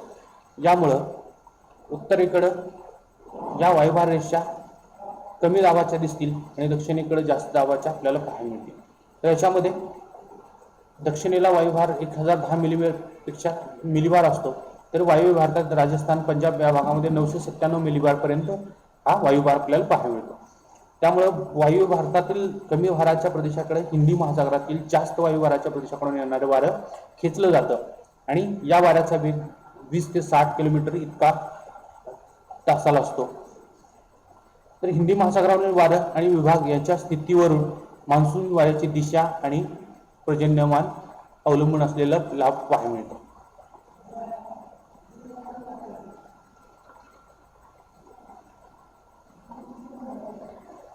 त्यानंतर तसेच दक्षिण आशियातील देशावरती कमी भाराचे प्रदेश प्रभावीपणे कोठे निर्माण होतात आणि पूर्व ऑस्ट्रेलिया, पॅसिफिकचा ऑस्ट्रेलियाकडील भाग यामध्ये तापमान नेहमीपेक्षा जास्त कोठे निर्माण होतं, यावरती मान्सूनच्या वाऱ्याची दिशा निर्माण होते.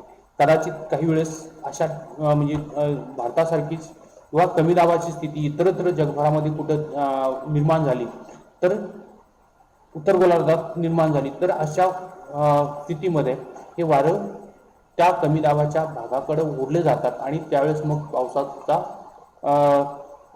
जो सरासरीपेक्षा पाऊस कमी पडणं किंवा कदाचित जास्त पडणं अशा प्रकारची स्थिती निर्माण होऊ शकते. त्यानंतर मान्सूनच्या आगमनाच्या तारखेमध्ये यामुळे बदल होतात. त्यावेळेस पाऊस उशिरा येतो, काही वेळेस लवकर येतो, काही वेळेस वेळेवर येतो, तर कधी मर्यादेपेक्षा कमी येतो, तर कधी मर्यादेपेक्षा जास्त देखील पाऊस याच्यामुळे तयार होतं.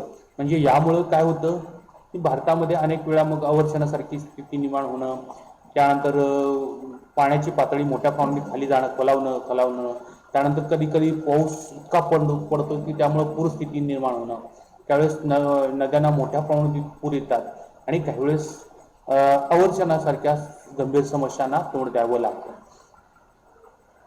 या सगळ्या वैशिष्ट्यामुळे भारतीय हवामानाला काय म्हटलं जातं, मान्सूनचा लहरी जुगारी पाऊस म्हटलं जातं. का Indian agriculture is gamble of monsoon, किंवा भारतीय भूमीवरची जी काही शेतीसारखी जी आहेत ते मान्सूनच्या हातातलं खेळणं म्हणून देखील ओळखलं जातं. तर हा मान्सून निश्चित नाही आहे, तर लहरी किंवा जुगारी पद्धतीनं मान्सून आपल्या भारतीय भूमीवरती पडत असतो. त्यामुळे त्याला मान्सूनचा लहरी किंवा जुगारी मान्सून देखील म्हणलं जातं.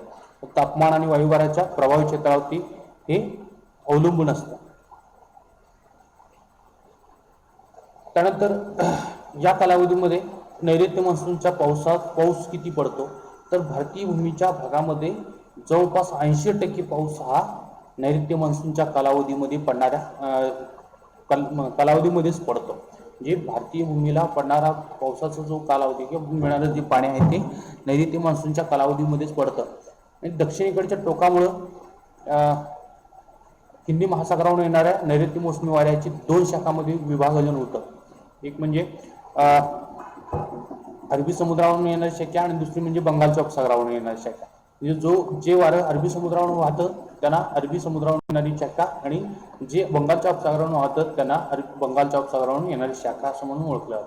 तर अरबी समुद्रावरून येणारी शाखा कोणती, तर ही शाखा अरबी समुद्रावरून येते आणि ही अत्यंत प्रभावी स्वरूपाची शाखा आहे.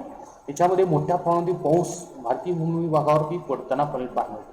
1 जूनच्या दरम्यान केरळच्या किनारपट्टीवर ह्या वाऱ्याचं आगमन होतं आणि क्रमाक्रमांकन हे वाऱ्या उत्तरेकडं सरकत जातं किंवा उत्तरेकडं वाहत जातं.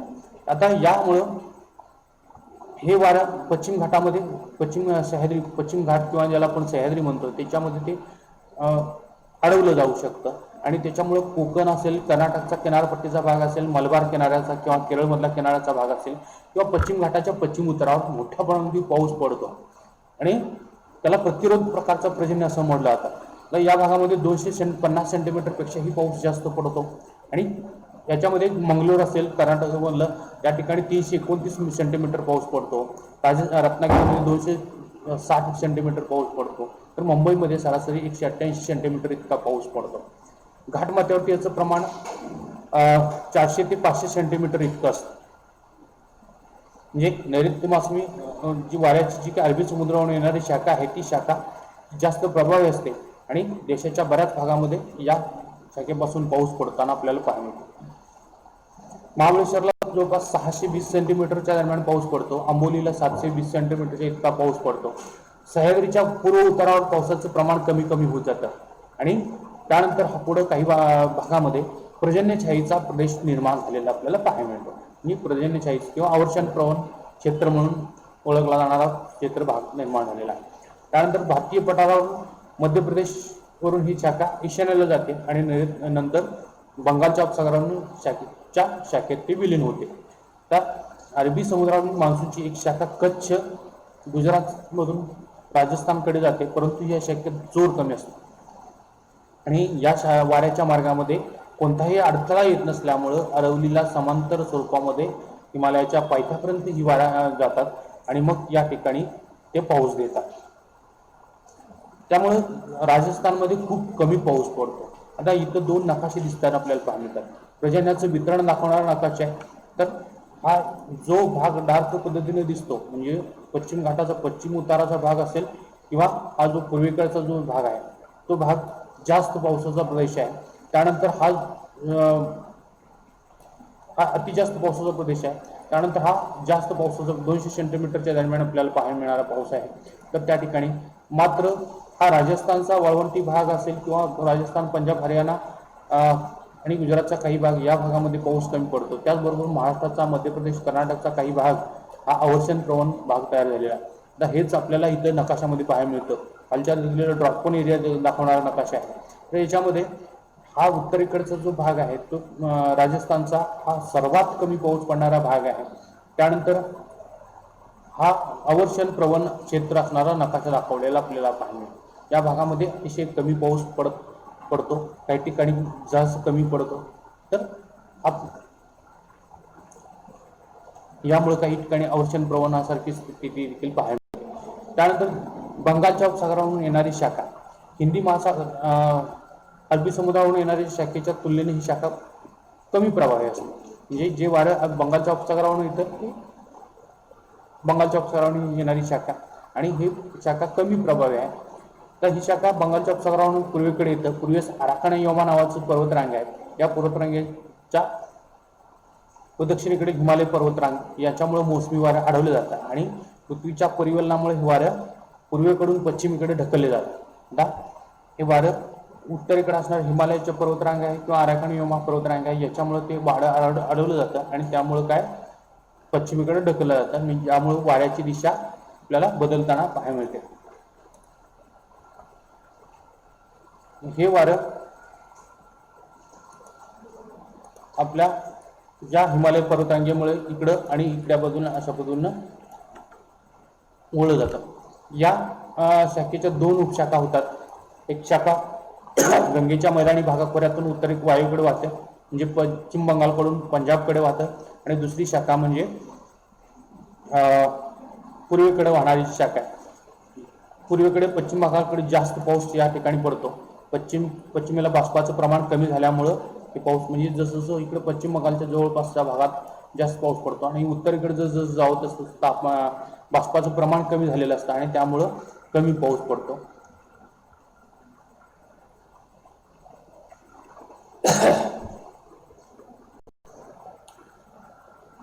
कोलकाता या ठिकाणी 160 सेंटीमीटर पाऊस पडतो. अलाहाबाद या ठिकाणी 65 सेंटीमीटर पडतो. दिल्लीमध्ये 55 डिग्री सेंटीमीटर पाऊस पडतो. अमृतसरमध्ये 50 सेंटीमीटरच्या दरम्यान पाऊस पडतो. तर अशा पद्धतीनं हे पर्जन्याचं वितरण काही ठिकाणी होतं. त्यानंतर दुसरी शाखा आहे ती बांगलादेशामधून ब्रह्मपुत्रेच्या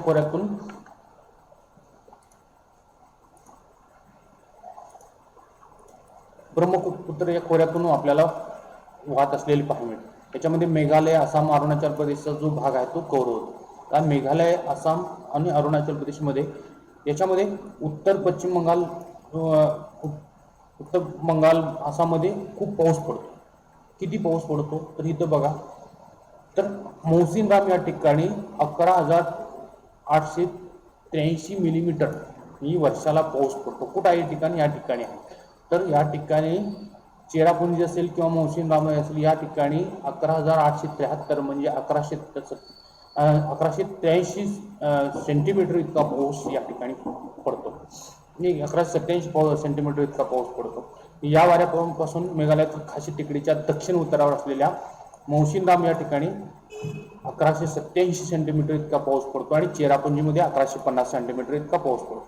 तर हा बॅकग्राऊंडला तुम्हाला एक फोटोग्राफ दिसतो तो चेरापुंजीचा आहे, ती मौसिनरामचाच आहे. आणि इथं हे अतिशय मोठ्या प्रमाणात जगभरामधले सर्वात जास्त पाऊस पडणारा भाग आणि भारतामध्ये देखील सर्वात जास्त पाऊस पडणारा भाग हा चेरापुंजी आणि मौसिनरामचा आहे. त्या ठिकाणी मोठ्या पाऊस पडतो. उत्तरावरती मात्र पावसाचं प्रमाण कमी होत जातं. त्यानंतर पुढचा ऋतू म्हणजे नैऋत्य मान्सूनच्या परतीचा काळ किंवा आपण रिट्रॅव्हल ऑफ मान्सून म्हटलं जातं किंवा मान्सूनचा परतीचा कालावधी जो आहे तो ऑक्टोबर ते डिसेंबरच्या दरम्यान असणारा हा कालावधी आहे. तर नैऋत्य मान्सून वारं साधारणपणे सप्टेंबरच्या मध्यापर्यंत वाहतात आणि 23 सप्टेंबर पासून सूर्याचं भासमान व्हावं दक्षिण गोलार्धात सुरुवात होतं. म्हणजे सूर्याला दक्षिण गोलार्धाकडं सूर्याची किरणं लंब रूपाने पडायला लागतात. त्यामुळे उत्तर गोलार्धामध्ये सूर्याची किरणं तिरपी पडतात आणि दिनमान हळूहळू लहान होत जातं. उत्तर भारतामध्ये जास्त वायुभार प्रदेश निर्माण होतो, तो हळूहळू दक्षिणेकडे विस्तारत जातो आणि त्यामुळं नैऋत्य मान्सूनचा वाऱ्याचा जो उत्तर भारतातील जोर कमी होऊ लागतो आणि दक्षिणेकडे मागे मागे सरकू लागतो आणि मग मान्सूनचं निर्गमन होतं किंवा मान्सूनची माघार सुरुवात होते.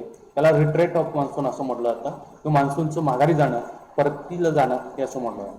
काय याच्यामध्ये दरम्यान ऑक्टोबर पासून डिसेंबर पर्यंत हा कालावधी निर्गमनाचा कालावधी असतो.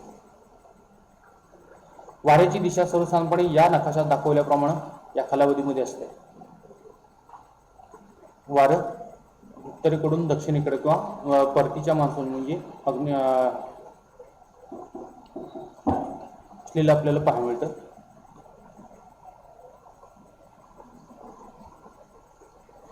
या काळामध्ये पंजाब, हरियाणा, राजस्थान, उत्तर प्रदेशमध्ये थंड आणि शुष्क हवेचे प्रवाह येतात.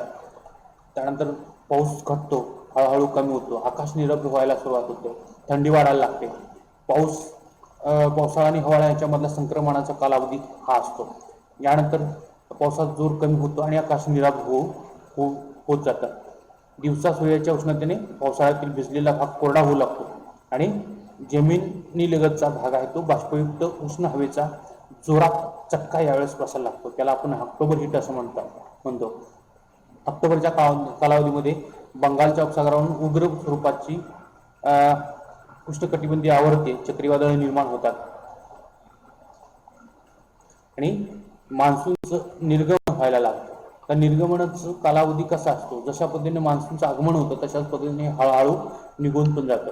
1 सप्टेंबरला मान्सून उत्तरेकडून निघायला सुरुवात होते आणि 1 जानेवारीपर्यंत मान्सून भारतातून पूर्णपणे निघून डिसेंबर 1 डिसेंबरपर्यंत मान्सून भारतातून पूर्णपणे निघून गेलेला असतो किंवा परतलेला असतो. तर हा टप्प्याटप्प्याने 1 ते 15 सप्टेंबरपर्यंत 15 ते 1 अशा पद्धतीने विड्रॉल हळूहळू मान्सूनचं होत असलेलं आपल्याला पाहायला मिळतं. त्यानंतर ज्यावेळेस हे आवर्ते जेव्हा पूर्व किनाऱ्यावरून पठाराकडे येतात तेव्हा त्यांच्यापासून मेघगर्जनासह विजेच्या कडकडासह आरव प्रकारचा मुसळधार पाऊस पडतो आणि त्यावेळेस या किनारपट्टी भागावरती तामिळनाडूचा किनाऱ्याचा भाग असेल त्या भागावरती आवर्तामुळं आणि ओरिसा आणि तामिळनाडू किनाऱ्यावर मोठी जीवित आणि वित्तहानी होऊ शकते होत असते. मान्सूनच्या परतीच्या काळामध्ये भारतातील तापमान 16 अंश ते 20 अंशाच्या दरम्यान असतं. दक्षिण भारतातील हे तापमान 20 ते 25 अंश सेल्सिअस असतं. त्याचवेळी उत्तर भारतामध्ये वायुभार 1020 मिलीबार असतो, तर दक्षिणेकडे किनाऱ्यालगत 1010 मिलीबार इतका वायुभार असतो.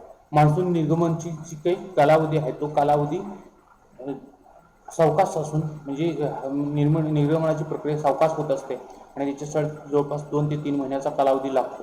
आपल्याला अशा पद्धतीनं ही दिसतं स्थिती पाहायला मिळते की या कालावधीमध्ये किनारपट्टी भागामध्ये जर पाऊस चक्रीवादळापासून पाऊस आला तर अशा जीवित आणि वित्तहानी होताना पाहायला मिळते. अशा प्रकारची आवर्ती स्थिती काही ठिकाणी पाहायला मिळते आणि या कालावधीमध्ये आपल्याला भूपृष्ठ हिरवगार पाहायला मिळतं, परंतु उन्हाचा चटका मात्र पाहायला मिळतो. म्हणजे ऑक्टोबर हिट म्हणतो ते, तर या कालावधी पाहायला मिळतो. त्यानंतर हिवाळ्याचा कालावधी जो ईशान्य मान्सूनचा कालावधी जो जानेवारी आणि फेब्रुवारीचा कालावधी म्हणून ओळखला जातो तो हिवाळ्याचा कालावधी आहे. याच्यामध्ये सूर्याचं दक्षिणायन सुरू असतो. म्हणजे आपण बघितलं की आता सूर्य दक्षिणेला गेलेला असतो आणि उत्तर गोलार्धामध्ये सूर्याची किरणं अतिशय तिरकस पद्धतीने पडत असतात. त्यामुळं या कालावधीमध्ये कमी तापमान असतं, निरभ्र आकाश असतं, कमी आर्द्रता असते. यासारखी जी वैशिष्ट्ये जानेवारी ते फेब्रुवारीच्या दरम्यान आपल्याला पाहायला मिळते. 22 डिसेंबरला सूर्य मकर वृत्तावर म्हणजे सूर्याची अंतिम सीमा दक्षिणेकडे जाण्याची 22 डिसेंबरला असते. जी सूर्यकिरण मकरवृत्तावरती लंब रूपाने पडतात. त्यावेळेस भारतामध्ये मात्र तिरकीस किरण पडत असतात. दिनमान लहान झालेलं असतं, म्हणजे दिवस लहान आणि रात्र मोठी झालेली असते.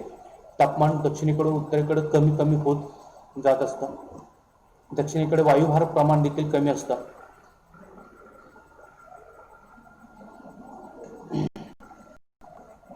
या वायव्य आणि उत्तरेकडील भूपृष्ठावरील जास्त भाराच्या प्रदेशाकडून हिंदी महासागरावरील कमी वायुभाराच्या प्रदेशाकडे वारं व्हायला लागतात. पृथ्वीच्या परिवलनामुळे हे वारं आपल्या उजवीकडे वळतात आणि दक्षिण ईशान्येकडे नैऋत्येकडे वाहतात. त्यांना ईशान्य मोसमी वारे असं म्हटलं जातं. तर हे वारं मंद गतीने वाहतात, म्हणजे नैऋत्य मोसमी सारखं तीव्र गतीने नाही, तर मंद गतीने वाहतात. ती भूभागावरून येत असल्यामुळं कोरडे असतात आणि त्यामुळे पाऊस देत नाहीत. बंगालच्या उपसागराच्या वरून वाहत असताना त्यावेळेस हे पाऊस देतात. अशा पद्धतीनं हे उत्तरेकडे जास्त दाबाचा प्रदेश निर्माण झालेला असतो, तर दक्षिणेकडे कमी दाबाचा प्रदेश असतो. यामुळे हे वारं संत गतीनं उत्तरेकडून दक्षिणेकडे व्हायला लागलेलं असतं.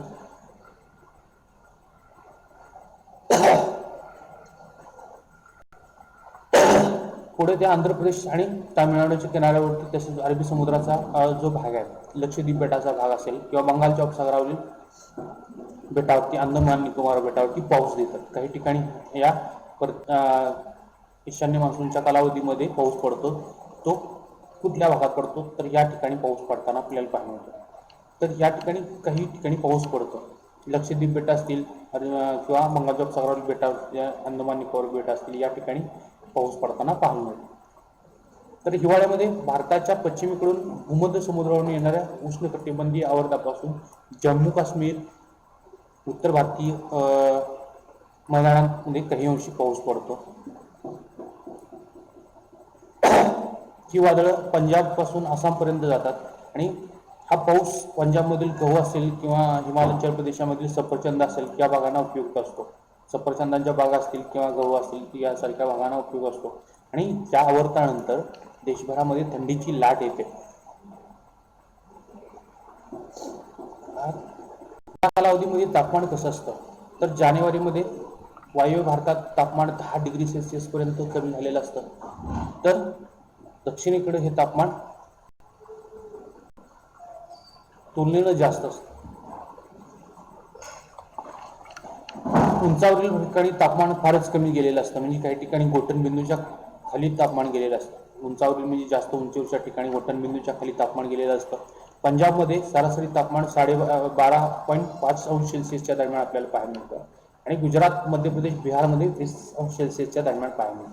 हा नकाशा तुम्हाला ज्या हिवाळ्यामधले तापमानाचे वितरण दाखवतो. म्हणजे ह्या भागामध्ये अगदी 10 डिग्री सेल्सिअसपेक्षा कमी पाऊस, कमी तापमान 10 ते 15च्या दरम्यान, 15 ते 20च्या दरम्यान हा या भागामध्ये तापमान आपल्याला पाहायला मिळतं आणि 20 ते 25च्या दरम्यान या द्वीपकल्पी पठाराचा भाग आणि दक्षिणेकडे 25 डिग्रीच्या जवळपास तापमान असलेलं आपल्याला पाहायला मिळतं. गुजरात, मध्य प्रदेश, बिहारमध्ये 20 डिग्री सेल्सिअस दरम्यान तापमान पाहायला मिळतं. भारताच्या दक्षिण टोकाजवळ मात्र 25 डिग्री सेल्सिअसच्या आसपास तापमान आपल्याला पाहायला मिळतं. पूर्व किनारी मैदानी भागात 25 डिग्री सेल्सिअस तापमान असतं आणि द्वीपकल्पीय पठारावरती दैनिक तापमान 28 डिग्री अंश सेल्सिअस इतकं आपल्याला पाहायला मिळतं.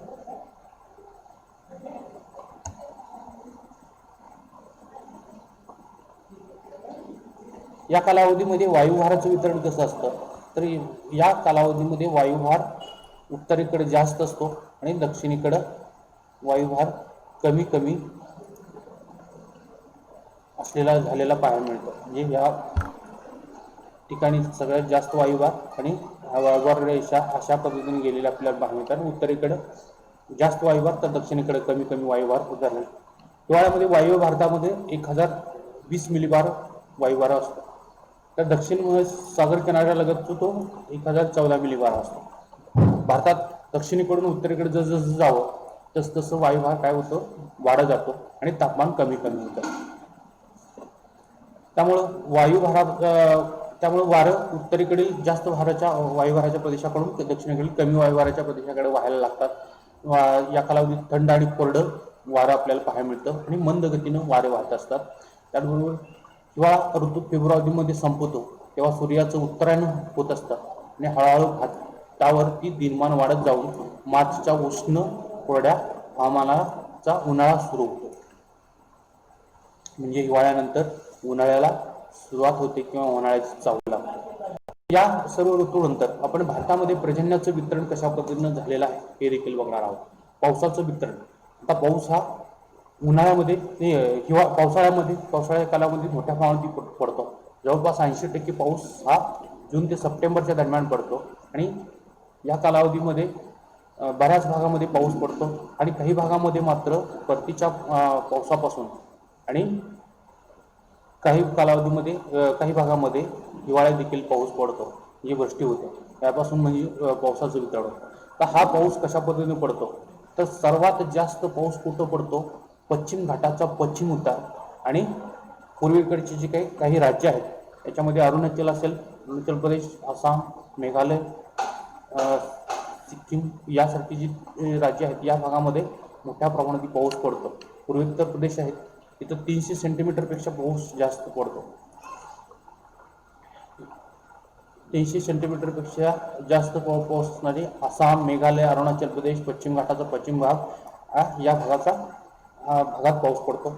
मौसिनराम या ठिकाणी सर्वात जास्त पाऊस पडतो हे आपण बघितलं. त्यानंतर जास्त पावसाचा भाग कुठला आहे, तर 200 ते 300 सेंटीमीटरच्या दरम्यान भारतातील काही भागामध्ये पाऊस पडतो. त्याच्यामध्ये पश्चिम बंगाल, त्रिपुरा, नागालँड, मणिपूर, ओरिसा, बिहार यासारख्या राज्यामध्ये 200 ते 300 सेंटीमीटरच्या दरम्यान पाऊस पडतो. हा जो ब्ल्यू कलर इथं दाखवला गेलेला आहे तो 200 ते 300 सेंटीमीटरच्या दरम्यान. त्याचबरोबर पश्चिम घाटाचा घाटमाथ्याचा भाग असेल किंवा तामिळनाडूचा किनारपट्टीचा भाग असेल किंवा या भागात हे 200-300 सेंटीमीटरच्या दरम्यान पाऊस पडत असलेला पाहायला मिळतो. त्याचबरोबर हिमालयाच्या काही पट्ट्यामध्ये देखील या स्वरूपाचा पाऊस पडतो. त्यानंतर 100 ते 200 सेंटीमीटरचा पाऊस कुठं पडतो, तर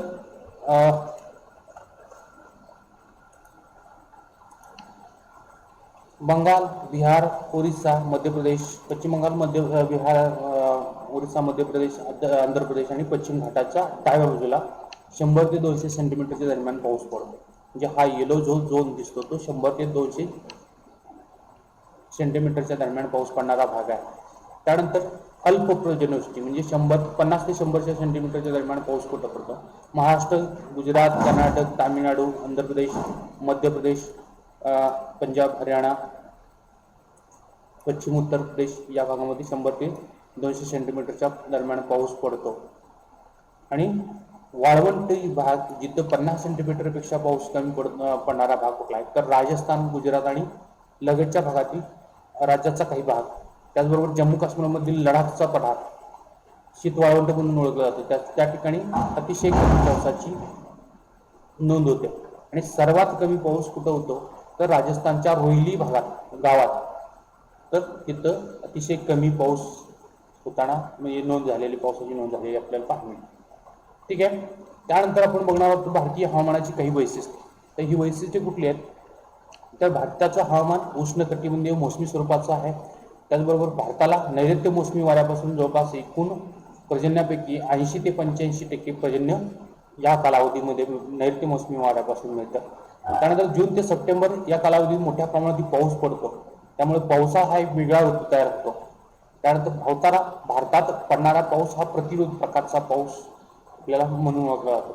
बऱ्याच वेळा आंध्र प्रदेश, तामिळनाडू यांचा पूर्व किनाऱ्यावरती परतीच्या मोसमी वाऱ्यापासून पाऊस पडतो. पंजाब, हरियाणा, जम्मू काश्मीर, हिमाचल प्रदेश, उत्तरांचल या राज्यामध्ये हिवाळ्यात पूर्वेकडून येणाऱ्या मध्य कटिबंधीय वाळवंटापासून पाऊस पडतो. आणि भारतामध्ये जगातील सर्व प्रकारचे हवामानाचे आविष्कार भारतामध्ये पाहायला आढळतात.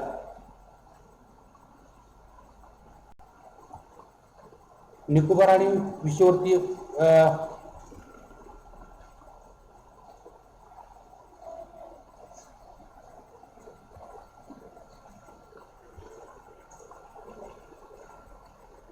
निकोबार येथे विषुववृत्तीय प्रकारचं हवामान आपल्याला पाहायला मिळतं.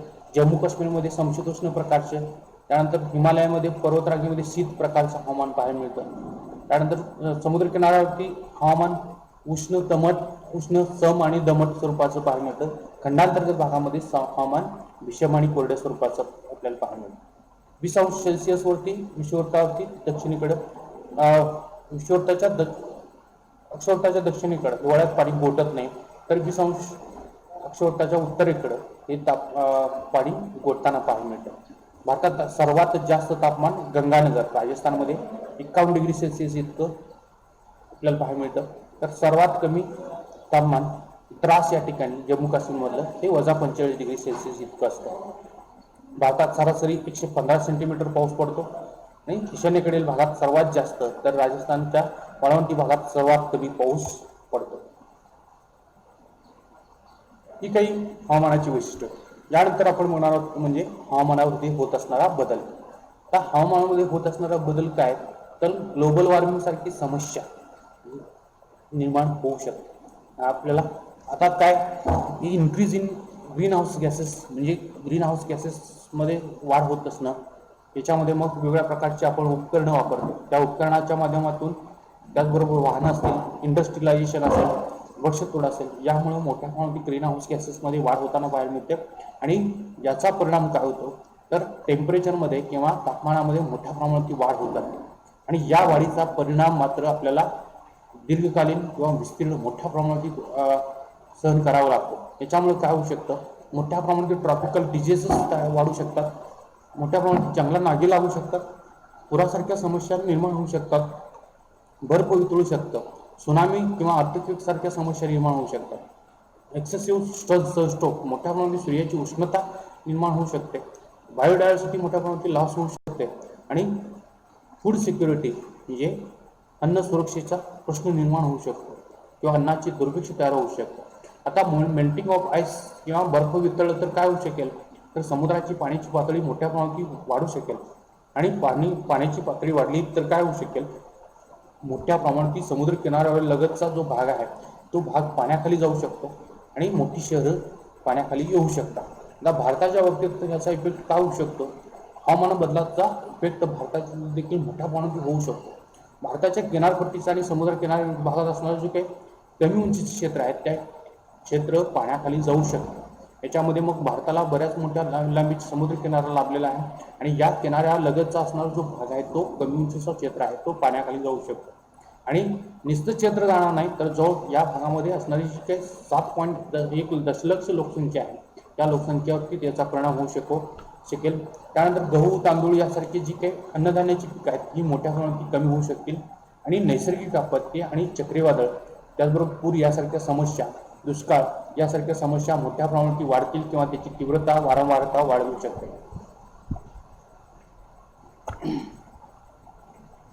मुंबई, चेन्नई, कोलकाता यासारखी महत्त्वाची शहरं पाण्याखाली जाऊ शकतात किंवा